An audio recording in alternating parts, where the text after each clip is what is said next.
अॼु मां तव्हांजे लाइ वठी आयो आहियां अंग्रेज़ी ग्रामर जी हिकिड़ी धमाकेदार वीडियो।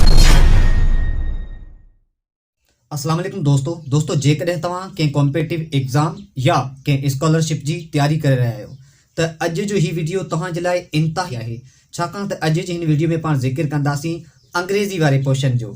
त अंग्रेज़ी वारे पोर्शन में असांजा दोस्त ड्यूरिंग द एग्ज़ाम किथे किथे ग़लतियूं कंदा आहिनि, त उन्हनि मां कुझु टॉपिक्स मां तव्हांजे लाइ सिलेक्ट कया आहिनि। हिकिड़ो आहे प्रेज़ेंट इंडेफिनिट टेंस, ॿियो आहे पास्ट इंडेफिनिट टेंस, टियों आहे क्वेश्चन टेग ऐं चौथों आहे एडजेक्टिव, डिग्रीज़ ऑफ एडजेक्टिव ऐं पंजों कुछ इंपॉर्टेंट वर्ड्स आहिनि त उन्हनि जो इस्तेमाल छा आहे। So my dear friend, this video is very important for you. Don't skip this video because in this video you are going to learn error detection. So without time wasting, let's start. दोस्तों हाणे जेके मां तव्हांखे rules ॿुधाइण जे लाइ वञा पियो, believe me this is very important for U, so listen me carefully. छाकाणि त 80% असांजा दोस्त या शागिर्द इन्हें टॉपिक्स जे हवाले सां त ग़लती कंदा ई कंदा आहिनि। पर दोस्तों तव्हां टेंशन न वठो, छाकाणि त हिन वीडियो खां पोइ तव्हां त इहे ग़लतियूं हरगिज़ न कंदो। त दोस्तों हींअर तव्हांजे साम्हूं जेके बि लफ़्ज़ आहिनि इहे सिंगुलर सब्जेक्ट आहिनि। ॾिसो मथां नोट पियो आहे, following words are always singular, यानी हेठियां सभु लफ़्ज़ सिंगुलर यानी वाहिद आहिनि। हाणे हिते तव्हांखे हिकिड़ी ट्रिक ॿुधायां, यानी अहिड़ा लफ़्ज़ जंहिंमें बडी, थिंक या वन। हाणे हिन खे के बॉडी बि पढ़नि पिया, के बडी पढ़नि पिया। बहरहाल असांखे सिर्फ़ु इहो रूल सम्झणो आहे त अहिड़ा लफ़्ज़ जिन मां बडी, थिंक या वन अचनि उहे हमेशह सिंगुलर हूंदा आहिनि। जहिड़े तरीक़े सां anybody, nobody, somebody, everybody, thing सां anything, nothing, something, everything, one सां anyone, no one, someone, everyone. त दोस्तों इहे कंहिं बि सेंटेंस में लफ़्ज़ अची वञनि त इन्हनि सां गॾु सिंगुलर वर्ब ईंदा। मिसाल तो तव्हां ईअं कोन था अची सघो त एवरी वन आर कमिंग। ॾिसो असांखे फील ईअं पिया थियनि त हीअ प्लूरल आहिनि, पर इहे सिंगुलर आहिनि। ठीकु आहे, एवरी वन इज़ कमिंग। जीअं आहे नोबडी इज़ प्रेजेंट हेयर। ठीकु आहे, नोबडी आर प्रेजेंट हेयर ग़लति थींदो। त इहे छा आहिनि, सिंगुलर आहिनि।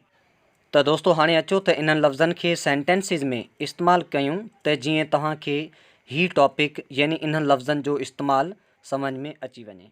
उन खां पोइ समबडी। हाणे मिसाल तौरु हिते इन जा ऑप्शन हुजनि ही टे, हिकिड़ो आहे लव, ॿियो आहे लव। हिते असांजो कानून जेका ज़ाहिर थिए थो सब्जेक्ट वर्ब एग्रीमेंट, मतिलबु त समबडी ही हिकिड़ो सब्जेक्ट आहे त ही कहिड़े वर्ब सां एग्री थींदो।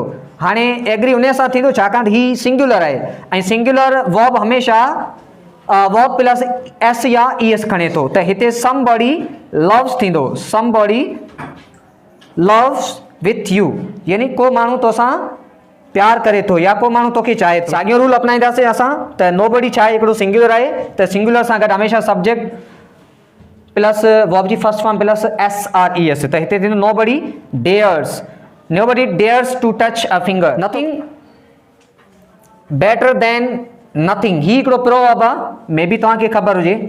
ऐं हिते बि छा ईंदो, इज़ ईंदो। ठीकु आहे, something is better than nothing, जंहिंजो मतिलबु आहे कुझु न हुअण सां कुझु हुअणु बहितर आहे। दोस्तों एडजेक्टिव जी डिग्रीज़ जे हवाले सां असांजा दोस्त खोड़ सारियूं ग़लतियूं कंदा आहिनि। जहिड़े तरीक़े सां वर्ब जूं फॉर्म थियनि थियूं, first form, second form, third form, fourth form, अहिड़े ई तरीक़े सां एडजेक्टिव जेके हुजनि था, एडजेक्टिव यानी जेको नाउन या प्रोनाउन जी क्वालिटी या डिसक्वालिटी ॿुधाए। त एडजेक्टिव जूं डिग्रीज़ थियनि थियूं। पहिरीं डिग्री आहे पॉज़िटिव, ॿी आहे कंपेरेटिव ऐं जॾहिं त टी आहे सुपरलेटिव। दोस्तों एडजेक्टिव जी डिग्रीज़ जे हवाले सां मां तव्हांखे ॿुधायां त एडजेक्टिव जी डिग्रीज़ खे ठाहिण जा ॿ तरीक़ा आहिनि। हिकिड़ा एडजेक्टिव आहिनि रेगुलर, ॿिया आहिनि इरेगुलर। रेगुलर यानी उहे एडजेक्टिव जेके पंहिंजी कंपेरेटिव एंड सुपरलेटिव डिग्री ठाहिण जे लाइ कंपेरेटिव जे लाइ ई आर खणनि ऐं जॾहिं त सुपरलेटिव जे लाइ ई एस टी खणनि। जहिड़े तरीक़े सां क्लेवर, क्लेवरर, क्लेवरेस्ट। ठीकु आहे, ऐं ॿियो तरीक़ो आहे इरेगुलर। ॿियो तरीक़ो आहे मोर एंड मोस्ट एड करण जो। मोर कंपेरेटिव डिग्री खे ज़ाहिर करे थो ऐं जॾहिं त मोस्ट सुपरलेटिव डिग्री खे ज़ाहिर करे थो। जहिड़े तरीक़े सां beautiful, more beautiful, most beautiful. दोस्तों इन हवाले सां मां तव्हांखे हिकिड़ी बहितरीन ट्रिक ॿुधायां त किथे पॉज़िटिव इस्तेमालु थींदो, किथे कंपेरेटिव थींदो ऐं किथे सुपरलेटिव थींदो। त दोस्तों पॉज़िटिव डिग्री सिर्फ़ु हिकिड़े नाउन खे डिस्क्राइब करे थी, यानी जॾहिं जुमिले में हिकिड़ो नाउन हुजे थो त हुते तव्हां पॉज़िटिव डिग्री जो इस्तेमालु कयो, ऐं जंहिं जुमिले में ॿ नाउन हुजनि हुते कंपेरेटिव डिग्री जो इस्तेमालु कबो आहे, ऐं जंहिं जुमिले में ॿ खां वधीक नाउन हुजनि या प्रोनाउन हुजनि उते सुपरलेटिव डिग्री जो इस्तेमालु कबो आहे। दोस्तों सुपरलेटिव डिग्री जे हवाले सां हिते हिकिड़ो ॿियो रूल आहे त सुपरलेटिव डिग्री सां गॾु हमेशह आर्टिकल इस्तेमालु थींदो। आर्टिकल कहिड़ो? द। ठीकु आहे, अहिड़े हवाले सां तव्हांजे साम्हूं टे सेंटेंस आहिनि। हाणे टिनी सेंटेंस में ब्लैंक्स आहिनि ऐं कहिड़े ब्लैंक्स में एडजेक्टिव जी कहिड़ी डिग्री ईंदी। पहिरियों जुमिलो आहे प्रिया इज़ डैश। मां तव्हांखे ॿुधायो त जॾहिं हिकिड़ो नाउन हूंदो उते कहिड़ी डिग्री इस्तेमालु थींदी? Positive. Priya is clever, that's very simple. ॿियो जुमिलो आहे Priya is dash than Kaushalya. हिन जुमिले में घणा ॼणा आहिनि? ॿ ॼणा। जॾहिं जुमिले में ॿ ॼणा हुजनि त हुते कहिड़ी डिग्री इस्तेमालु थींदी? कंपेरेटिव, यानी कंपेयर कजे, पाण में भेटिजे, त हिन जो ऑप्शन थींदो Priya is clever than Kaushalya. ऐं दोस्तों टियों ब्लैंक्स आहे, हिन में ॾिसो Priya is dash among the student.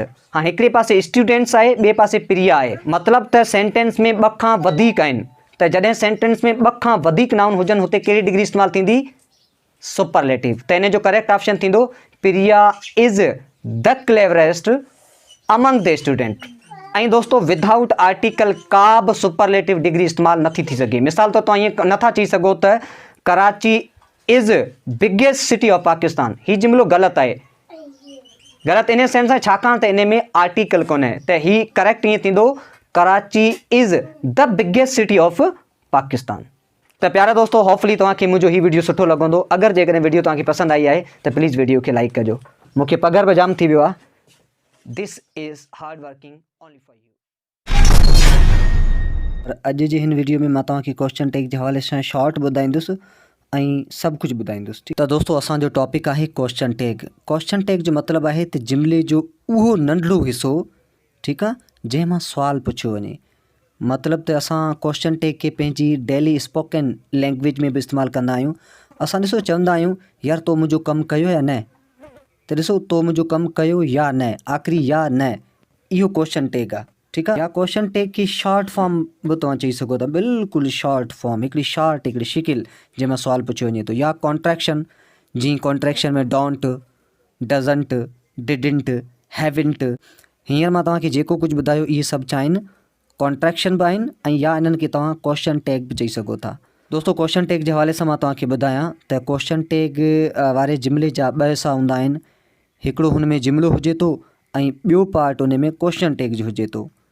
हाणे टू द पॉइंट ॻाल्हि इहा आहे त जॾहिं तव्हांजो जुमिलो पॉज़िटिव हूंदो त क्वेश्चन टैग नेगेटिव हूंदी, ऐं जॾहिं तव्हांजो जुमिलो पाण नेगेटिव आहे त क्वेश्चन टैग पॉज़िटिव हूंदी। ॾिसो हिते लिखियो पियो positive sentence plus negative, N for negative, Q for question, T for tag.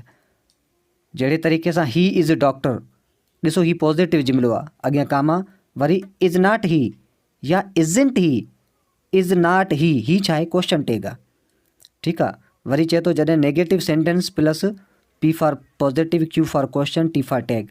साॻिए तरीक़े सां जुमिलो इन जे साम्हूं आहे ब्लैक अखरनि में, ही इज़ नॉट डॉक्टर, ॾिसो ही नेगेटिव जुमिलो आहे, ऐं जॾहिं त इन जे अॻियां क्वेश्चन टैग इज़ ही पॉज़िटिव क्वेश्चन टैग आहे।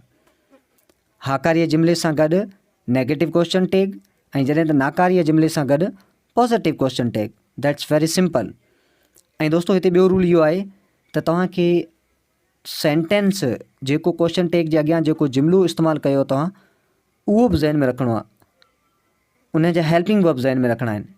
ठीकु आहे, मिसाल तौरु हिते जुमिलो जेकॾहिं हुजे प्रेज़ेंट इंडेफिनिट टेंस जो त क्वेश्चन टैग में डू आर डज़ यूज़ थींदा, छाकाणि त प्रेज़ेंट इंडेफिनिट टेंस जा हेल्पिंग वर्ब कहिड़ा आहिनि? Do and does. त उन साॻिए टेंस जा हेल्पिंग वर्ब उन जी क्वेश्चन टैग में इस्तेमालु थींदा। मिसाल तौरु जुमिलो हुजे पास्ट इंडेफिनिट टेंस जो त क्वेश्चन टैग में डिड यूज़ थींदो, छाकाणि पास्ट इंडेफिनिट टेंस जो हेल्पिंग वर्ब छा आहे? डिड। दोस्तों होपफुली तव्हांखे हीउ टॉपिक सम्झ में अची वियो हूंदई। हाणे अचो त अहिड़ी ई क़िस्म जा ॿिया मज़ेदार रूल सिखूं। So let's go.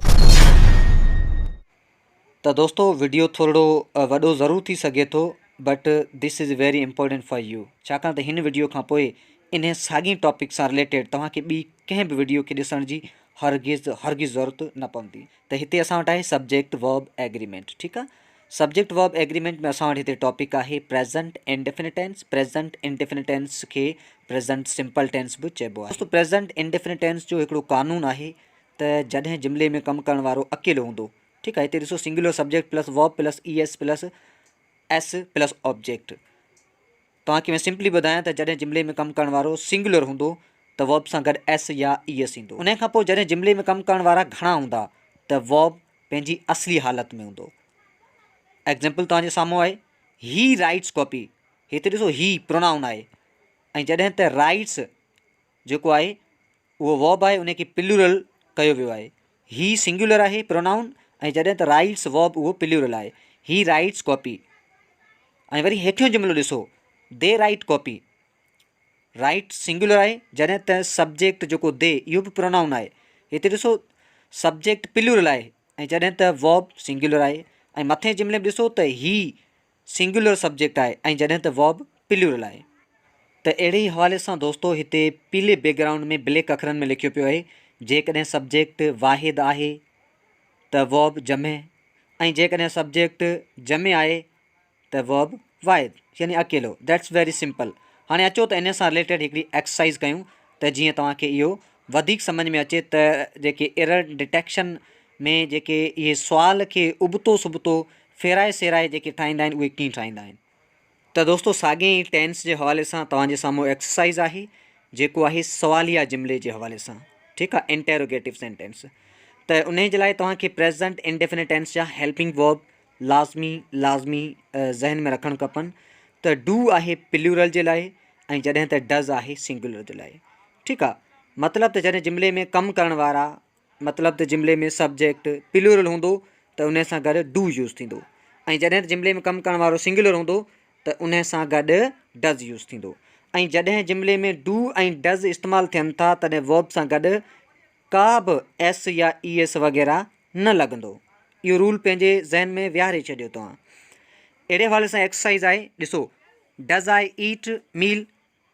आई सां गॾु डज़ कोन ईंदो, आई सां गॾु डू ईंदो त उन हवाले सां जुमिलो ग़लति। ॿियो जुमिलो डज़ आई ईट्स मील। ॾिसो जेकॾहिं डज़ अची वियो आहे त ईट्स खां गॾु S छो आयो आहे, जुमिलो ग़लति। Do I eats, he eats जे विच में थोरो अखर रहिजी वियो आहे। डू आई ईट्स, ॾिसो टी जॻह S, डू लॻो पियो आहे त S वरी छा जो हेठि जुमिलो आहे do I eat meal. It is a correct option. साॻे तरीक़े सां ॿिए पासे ॾिसो डू दे प्ले गेम, सही जुमिलो आहे। वरी हेठि डज़ दे प्लेज़, जॾहिं त डज़ लॻो पियो आहे त पोइ वर्ब सां गॾु S छो लॻल आहे, जुमिलो ग़लति। वरी ॿियो जुमिलो डज़ दे प्ले गेम, जॾहिं त जुमिले में दे आहे, दे प्लूरल आहे त हिते डज़ छो आयो आहे, इन सां गॾु डू अचणु खपे, जुमिलो ग़लति। वरी हेठि डू दे प्लेज़ गेम, जॾहिं त डू अची वियो आहे त वर्ब सां गॾु S ऐं ES छो। दोस्तों क्वेश्चन नंबर 3 में अचो डू शी ईट मील।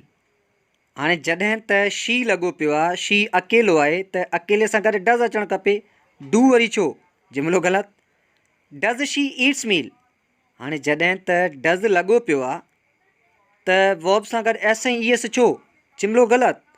वरी टियों नंबर डू शी ईट्स मील, ॾिसो शी सां गॾु डू इस्तेमालु कोन थींदो ऐं जॾहिं त इंटेरोगेटिव आहे त वर्ब सां गॾु S ऐं ES बि कोन लॻंदो।